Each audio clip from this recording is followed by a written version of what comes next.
Why do you guys love niggas in jail and hood niggas? It doesn't make any sense. Not any logical sense.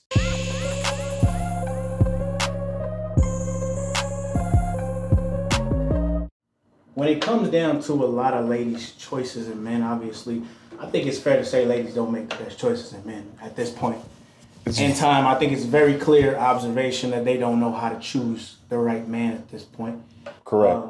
Ladies tend to go after things that are not good for them and then complain when not good things happen to them, which doesn't really make any sense. But they will skip over, and I don't want to use the word good dude, because even though a guy is a good dude, he's much more than a good dude. I normally call a guy who's on his purpose, he's on his masculine, he can't be manipulated.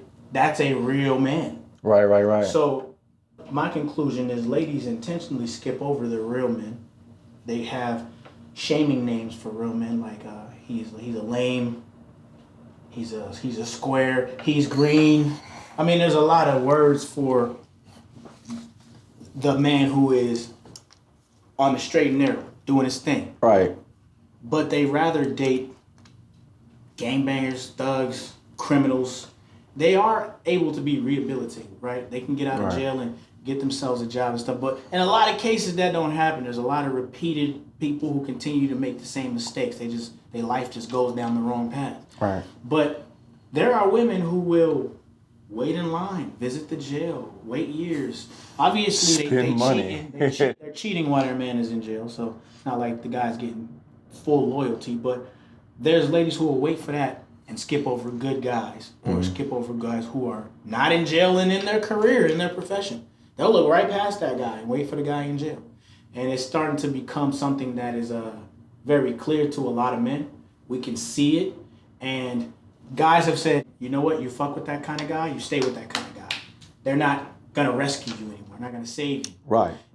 If a man sees your history, you fucking with y'all not getting bailed out anymore. If a man is with you and we find a picture of your ex-man and he looks like he's some kind of drug dealer or gangbanger, a man can just get rid of you based off of your choices you're making in men. Especially if you've consistently shown that, because that means you're not really truly interested in that guy. You really like that other kind of guy, but you're trying something new right now.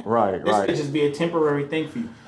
Or you're experimenting with a square. If you date hood dude after hood dude after thug after thug after thug after gangster after murder, and then you could come and try to date some guy who was a manager at a store or something like that, because he's more financially stable. That to me seems like she's faking. Like she's only there to basically try to, like you said, try something new. Right. I don't believe she's there to actually try to get to know that guy. I think she's trying to find an escape. The ones who are absolutely the dumbest and stupid, and I'm not gonna hold back on being crass with that.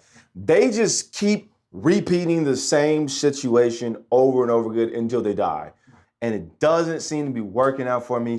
Let me try, in their eyes, a square. There is no square. You know what I'm saying? But to them, that's how they have to classify. Now they have to classify it. They just be like, he ain't a thug nigga, so they just be like, oh, he's a straight narrow person, is a square, whatever the case is. Whatever. From that kind of background, I honestly think, men, if you're not that type of dude, you're out trying to get your money, trying to stay on the straight and narrow, you're not that kind of guy. If you have a woman who comes from a history of dealing with those kind of guys, I honestly would tell you, don't deal with her. Stay the fuck away from her. Don't deal with her. Leave her for those kind of dudes, because she's not truly going to respect your peace and quiet home and how you live your life. A lot of those kind of girls are used to drama and chaos. Right. And they say it all the time. He's boring.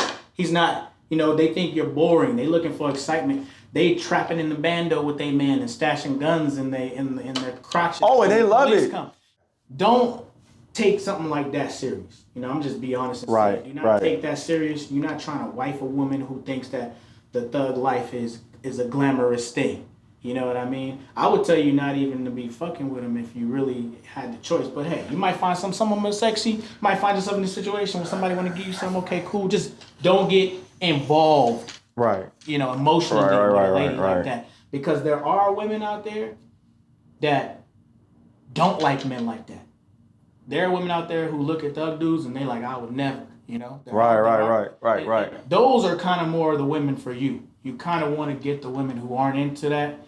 You know, of course, all ladies are into some swag. You got to be able to speak to a woman and get her emotionally engaged, but you don't have to be a hood dude to do that. You just hit it. That's what I'm saying.